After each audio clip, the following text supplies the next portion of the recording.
Chapter 2. The Plain of Silence. I am an old man. I live here in this ancient house, surrounded by huge unkempt gardens. The peasantry who inhabit the wilderness beyond say that I am mad. That is because I will have nothing to do with them. I live here alone with my old sister, who's also my housekeeper. We keep no servants. I hate them. I have one friend, a dog. Yes, I would sooner have old Pepper than the rest of creation together. He at least understands me, and has sense enough to leave me alone when I'm in my dark moods. I have decided to start a kind of diary. It may enable me to record some of the thoughts and feelings that I cannot express to anyone.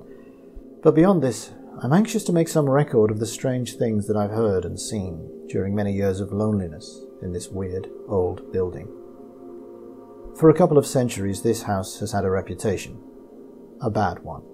And until I bought it for more than 80 years no one had lived here. Consequently I got the old place at a ridiculously low figure. I am not superstitious, but I have ceased to deny that things happen in this old house, things that I cannot explain, and therefore I must needs ease my mind by writing down an account of them to the best of my ability. Though should this, my diary, ever be read when I'm gone, the readers will but shake their heads and be the more convinced that I was mad. This house, how ancient it is, though its age strikes one less perhaps than the quaintness of its structure, which is curious and fantastic to the last degree. Little curved towers and pinnacles with outlines suggestive of leaping flames predominate, while the body of the building is in the form of a circle. I have heard there's an old story told among the country people to the effect that the devil built the place. However, that is as may be. True or not, I neither know nor care, save as it may have helped to cheapen it ere I came. I must have been here some 10 years before I saw sufficient to warrant any belief in the stories current in the neighbourhood about this house. It's true that I had, on at least a dozen occasions, seen, vaguely, things that puzzled me, and perhaps had felt more than I had seen. Then, as the years passed, bringing age upon me, I became often aware of something unseen, yet unmistakably present, in the empty rooms and corridors. Still, it was, as I've said, many years before I saw any real manifestations of the so-called supernatural. It was not Halloween. If I were telling a story for amusement's sake, I should probably place it on that night of nights. But this is a true record of my own experiences, and I would not put pen to paper to amuse anyone. No. It was after midnight on the morning of the 21st day of January. I was sitting reading, as is often my custom, in my study. Pepper lay, sleeping, near my chair. Without warning, the flames of the 2 candles went low, and then shone with a ghastly green effulgence. I looked up quickly, and as I did so I saw the light sink into a dull ruddy tint, so that the room glowed with a strange, heavy, crimson twilight that gave the shadows behind the chairs and tables a double depth of blackness, and wherever the light struck it was as though luminous blood had been splashed over the room. Down on the floor I heard a faint, frightened whimper, and something pressed itself in between my 2 feet. It was Pepper, cowering under my dressing-gown. Pepper, usually as brave as a lion.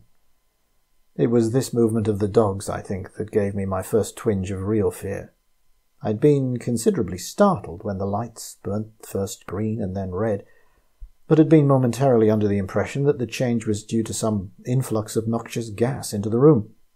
Now, however, I saw that it was not so, for the candles burned with a steady flame, and showed no signs of going out, as would have been the case had the change been due to fumes in the atmosphere. I did not move. I felt distinctly frightened, but could think of nothing better to do than wait.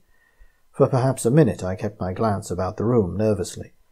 Then I noticed that the lights had commenced to sink, very slowly, until presently they showed minute specks of red fire, like the gleamings of rubies in the darkness.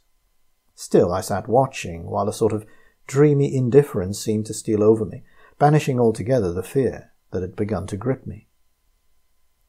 Away in the far end of the huge, old-fashioned room, I became conscious of a faint glow. Steadily it grew, filling the room with gleams of quivering green light. Then they sank quickly and changed, even as the candle flames had done, into a deep, sombre crimson that strengthened and lit up the room with a flood of awful glory. The light had come from the end wall and grew ever brighter until its intolerable glare caused my eyes acute pain, and involuntarily I closed them. It may have been a few seconds before I was able to open them.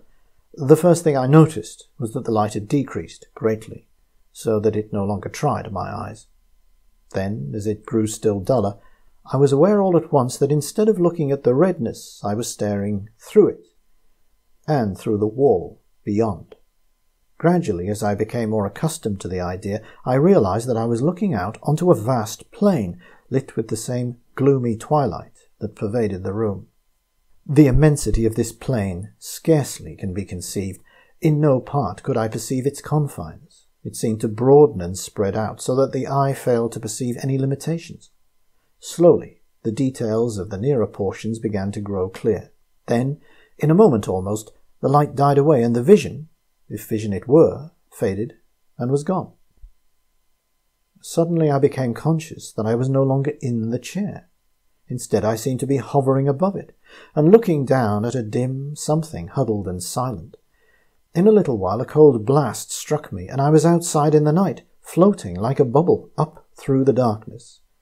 As I moved, an icy coldness seemed to enfold me, so that I shivered. After a time, I looked to right and left, and saw the intolerable blackness of the night, pierced by remote gleams of fire. Onwards, outwards I drove. Once I glanced behind, and saw the earth, a small crescent of blue light, receding away to my left. Further off, the sun, a splash of white flame, burned vividly against the dark. An indefinite period passed. Then, for the last time, I saw the earth, an enduring globule of radiant blue, swimming in an eternity of ether.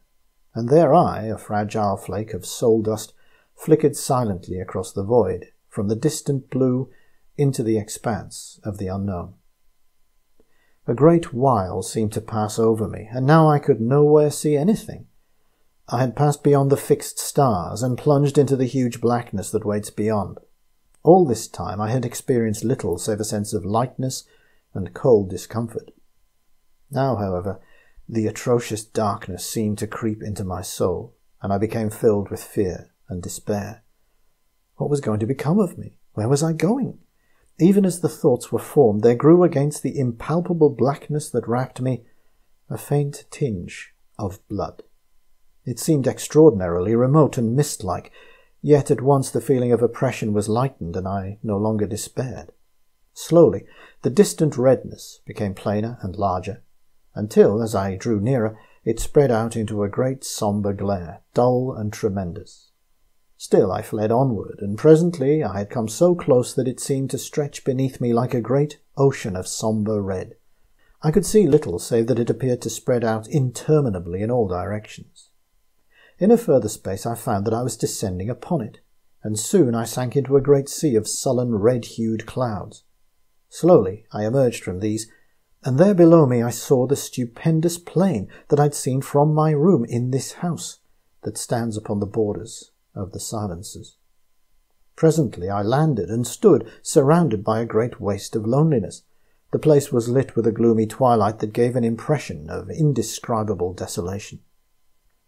Afar to my right, within the sky, there burnt a gigantic ring of dull red fire, from the outer edge of which were projected huge writhing flames, darted and jagged.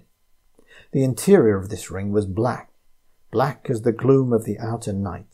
I comprehended at once that it was from this extraordinary sun that the place derived its doleful light. From that strange source of light I glanced down again to my surroundings. Everywhere I looked, I saw nothing but the same flat weariness of interminable plain. Nowhere could I descry any signs of life, not even the ruins of some ancient habitation. Gradually I found that I was being borne forward, floating across the flat waste. For what seemed like an eternity, I moved onwards. I was unaware of any great sense of impatience, though some curiosity and a vast wonder were with me continually. Always I saw around me the breadth of that enormous plain, and always I searched for some new thing to break its monotony. But there was no change, only loneliness, silence, and desert. Presently, in a half-conscious manner, I noticed that there was a faint mistiness, ruddy in hue, lying over its surface.